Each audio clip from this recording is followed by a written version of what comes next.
Hello family. क्या आप जानते हैं कि विश्व का सबसे पहला मोहम्मद रफ़ी साहब का मंदिर कहां पर है और उस मंदिर पर क्या क्या चीजें रखी गई हैं जो ताउम्र रफ़ी साहब अपने साथ संजो कर रखे हुए थे। दिल से दिल तक जेडी चैनल पर मैं जितेश दवे आप सभी दोस्तों को नमस्कार, सलाम, सत श्री अकाल, आदाब। भारत एक ऐसा कला प्रिय देश है।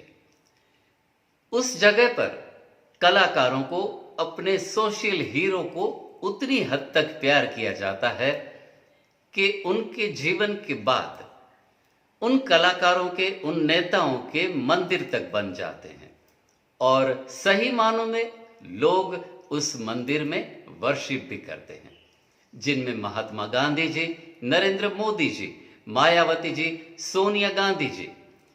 अभिनेताओं की बात करें तो अमिताभ बच्चन जी, सचिन तेंदुलकर जी, करुणानिधि जी और ऐसी कई साउथ की हीरोइंस जिनके मंदिर आज भी पूरे भारत में मौजूद हैं और लोग अपने हीरो को प्यार करते हैं, उनकी पूजा तक करते हैं। लेकिन मोहम्मद रफ़ी साहब का एक मंदिर ऐसा भी है पूरे भारत में जो विश्व के अंदर सबसे पहला मोहम्मद रफ़ी साहब का एक मंदिर कहा जाता है। सिर्फ ये मंदिर ही नहीं, लेकिन मोहम्मद रफ़ी साहब ने अपने पूरे जीवन काल दरमियान जिन जिन चीजों का प्रयोग किया, जिन जिन वस्तुओं का उपयोग किया, ऐसी बेहद मूल्यवान चीजें उस मंदिर में आज भी संजोई हुई हैं और मोहम्मद रफ़ी साहब के परिवार से इस मंदिर को शुरू करने वाली शख्सियत को बाकायदा गिफ्ट की हुई है कि आप मोहम्मद रफ़ी साहब से दिल से प्यार करते हैं तो सही मानों में आप ही इन चीजों का जतन कर सकते हैं। दोस्तों, बिल्कुल ऐसा ही मंदिर भारत के गुजरात में स्थित है।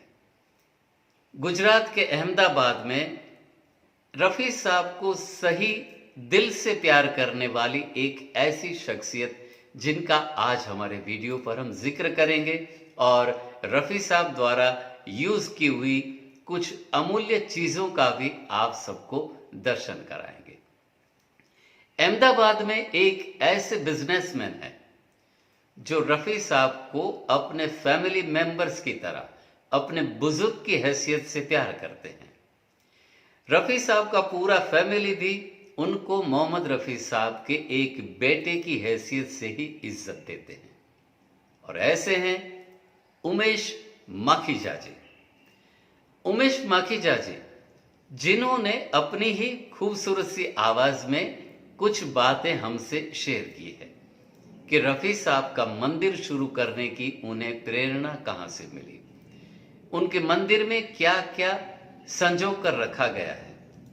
मोहम्मद रफ़ी साहब के बहुत सारे गीतों का कलेक्शन तो मखीजा जी के पास बिल्कुल है ही, लेकिन मोहम्मद रफ़ी साहब द्वारा यूज की हुई शॉल मोहम्मद रफ़ी साहब ने शायद अपने पूरे जीवन काल दरमियान एक ही चश्मे बनाए थे, ऐनक बनाई थी पढ़ने के लिए। वो ऐनक, आखिरी ऐनक रफ़ी साहब की उमेश मखीजा जी द्वारा बनाए हुए मंदिर पर आज भी सुरक्षित है। मोहम्मद रफ़ी साहब की 2 टाई भी इस मंदिर पर मौजूद है। रफ़ी साहब जिस ब्लेड से अपना शेविंग करते थे, उसी ब्लेड का पैकेट विल्किंसन स्वॉर्ड कंपनी का ये 2 पैकेट भी मखीजा जी द्वारा बनाए हुए इस रफ़ी साहब के मंदिर पर आज भी मौजूद है। रफ़ी साहब के मज़ार की पाक मिट्टी को भी मखीजा जी ने बिल्कुल उसी तरह से संजो कर रखा है। आइए सुनते हैं कि रफ़ी साहब के बारे में और उनके मंदिर के बारे में मखीजा जी ने क्या कहा। जैसे मैं रफ़ी साहब को बरसों से सुनता था, तो एक बार मैंने मेरी मम्मी को बोला कि मम्मी के मैं रफ़ी साहब को तो सुन रहा हूँ, लेकिन मैं रफ़ी साहब की अगर कोई ऐसी तस्वीर या ऐसा कुछ देखता हूँ तो मेरा सर बिल्कुल एक शिद्दत से झुक जाता है। तो मुझे ऐसा लगता है कि मैं रफी साहब को पूजूं, मेरे हाथ ऑटोमेटिक बंद हो रहे हैं और जुड़ रहे हैं। तो मेरी मम्मी ने मुझे बोला कि बेटा कि ये तो बहुत अच्छी बात है कि तू तो बहुत छोटा है, कि हम तो रफी साहब के बारे में बरसों से सुन के आ रहे हैं कि वो इंसान ही ऐसे थे कि फरिश्ता नुमा इंसान थे। तो रफी साहब को पूजने में कोई भाई ऐसी, आप घबराओ मत, आप रफी साहब को पूजो, कोई बात नहीं है। फिर जब, तब तो हम सब जॉइंट फैमिली में थे। तो जैसे मैंने नया मकान मेरी मम्मी ने और मेरे पापा ने मुझे लेके दिया, तो बेसिकली मेरे जो भी ब्रदर्स थे उन सबको उन्होंने 2 बेडरूम हॉल लेके दिया था। सबसे छोटा मैं था, 5वां नंबर। तो मुझे मेरी मम्मी ने 3 बेडरूम हॉल किचन लेके दिया। तो जैसे पहले से ही मम्मी ने बोला कि भाई जैसे तेरी इच्छा है इतने बरसों से कि रफी साहब का मैं कुछ बनाऊं ऐसे संग्रहालय या मंदिर, तो एक कमरा मुझे मेरी मम्मी ने ऑलरेडी उस वक्त ही 2000 में जब दिया था, तब एक रूम एक्स्ट्रा ही लेके दिया था। और रफी साहब से लगाव तो मैं क्या बोलूं, मैं किसी को देख के इंस्पायर नहीं हुआ हूं कि मैं ऐसे मंदिर बनाऊं या फिर संग्रहालय बनाऊं। अंदर से जो जो मुझे होता गया और मैं वो करता गया। जैसे मंदिर में जैसे चद्दर पे मेरे पसंदीदा मुखड़े लिखे हुए हैं, यहाँ एक पिलो पे जन्म तारीख है, एक पिलो पे रफी साहब का निवारण दिन की तारीख है। तो ये जो थॉट्स थे, ये जो ख्याल थे, वो मुझे रात को हमेशा नया नया ख्याल आते रहता था। जैसे मोबाइल की दुनिया आई तो सबसे पहले एक ही ख्याल आया कि रफी साहब की जो जन्म तारीख है और जो रफी साहब की डेथ एनिवर्सरी डेट है, वो नंबर मेरे पास क्यों नहीं हो। तो इत्तेफाक और रफी साहब के आशीर्वाद से मेरा साला थोड़े टाइम के लिए ही एक कंपनी में लगा, टेलीफोन कंपनी में, यानी मोबाइल कंपनी में। रिलायंस तब नया नया आया था, तो 24 नंबर तब नहीं मिलते थे, लेकिन मेरा साला अंदर लगा, उन्होंने दोनों नंबर मुझे निकाल के दिए, 31 780 और 24 12 24। फिर यानी रफी साहब के अलावा कुछ सोचता ही नहीं था। जब रफी साहब के बंगले में जाता था तो बहुत सोचता था कि मैं इस घर के अंदर कैसे जाऊंगा, कब जाऊंगा, मैं अंदर दीदार कब करूंगा। तो जैसे ये मीडिया है या सोशल मीडिया तो बहुत बाद में आया। टीवी में रफी साहब की फैमिली ने मुझे देखा और मैं इतना नसीबदार हूँ, रफी साहब का आशीर्वाद इतना माँ बाप का, कि रफी साहब की बेटी का सामने से फोन आया कि बेटा हम रफी साहब की बड़ी बेटी नसरीन बोल रहे हैं और हम आपसे मिलना चाहते हैं, आप बॉम्बे आओ हमसे मिलो।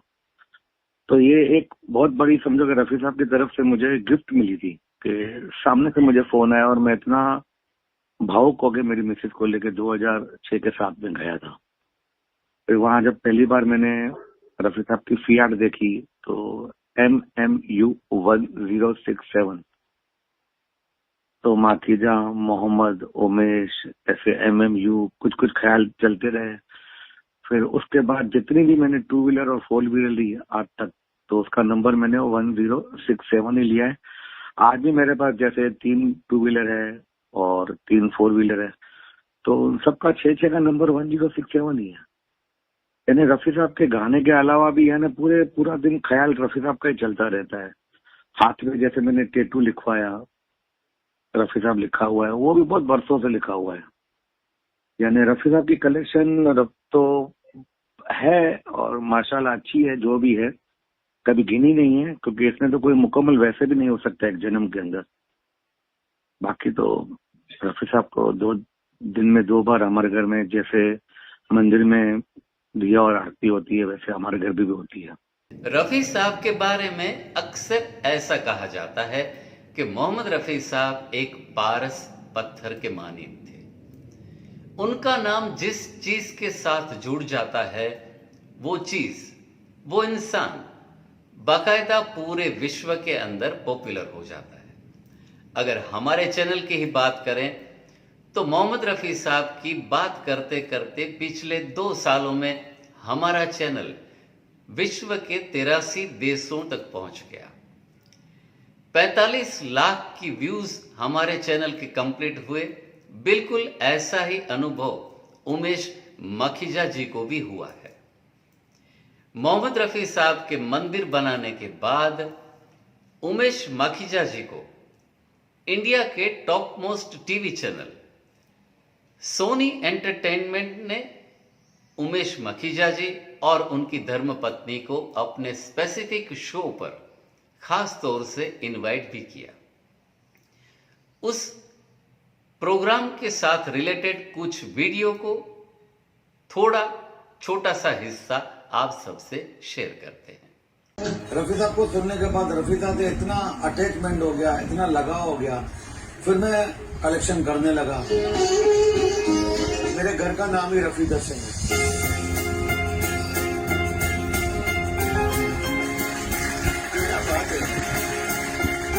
रफी साहब की मंदिर के अंदर मैंने रफी साहब के मजार की मिट्टी रखी हुई है, जो रफी साहब को 1980 में रफी साहब को दफनाया गया था। वो जो मिट्टी है वो आज भी मेरे घर में मैंने संजो के रखी है।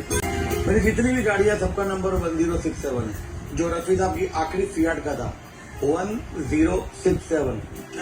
इस वक्त आप देख रहे हैं इस प्रोग्राम के बाद इस प्रोग्राम के जज हिमेश रेशमिया जी ने खास तौर से उमेश मखीजा जी के साथ अपनी तस्वीर को सोशल मीडिया पर शेयर भी किया था।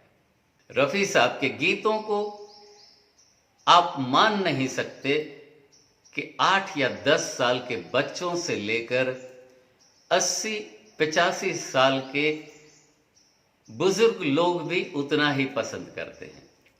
इनका ये सबूत है कि इस वक्त आप देखेंगे उमेश मखीजा जी की 10 साल छोटी पोती रफी साहब को प्यार करने वाले उनके पूरे विश्व के फैंस को एक मैसेज दे रही है, जो बाकायदा हर दिन मोहम्मद रफी साहब के गीतों को सुनना पसंद करती है।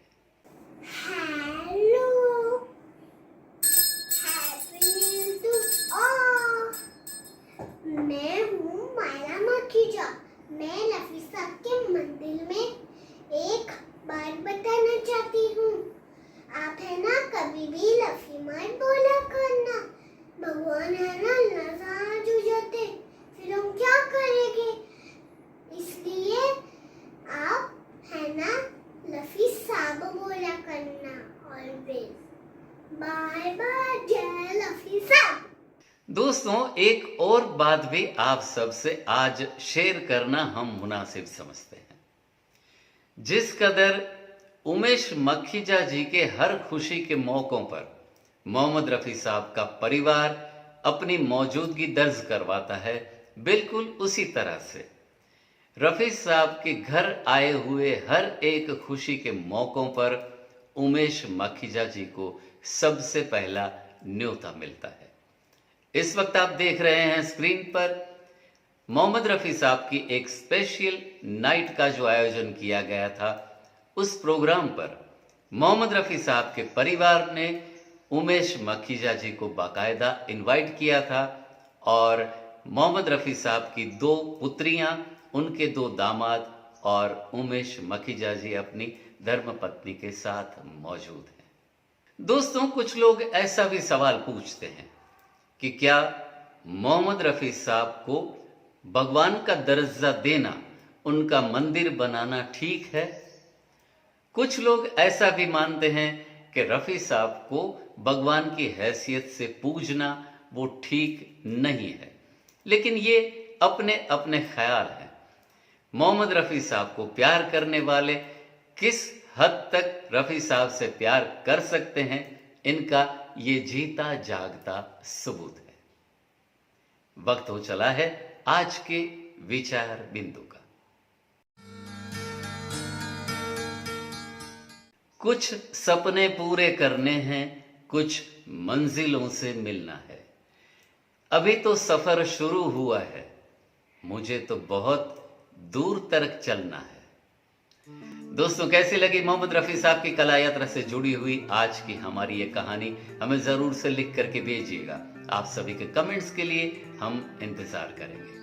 अगर आप चाहें तो हमारे वीडियोस को लाइक करिए, अपने दोस्तों के साथ शेयर भी करिए। अगर आप चाहें तो हमारे चैनल को सब्सक्राइब करिए और हाँ, बेल नोटिफिकेशन और ऑल के बटन को भी जरूर से क्लिक करिएगा। आप सभी को हमारे वीडियोस के नोटिफिकेशन सबसे पहले मिल जाया करेंगे। मिलेंगे बिल्कुल ऐसी नई प्यारी सी तरोताजा सी मोहम्मद रफी साहब की कला यात्रा से जुड़ी हुई कहानी के साथ दिल से दिल तक जेडी चैनल पर। तब तक bye bye, take care, save water, save our mother.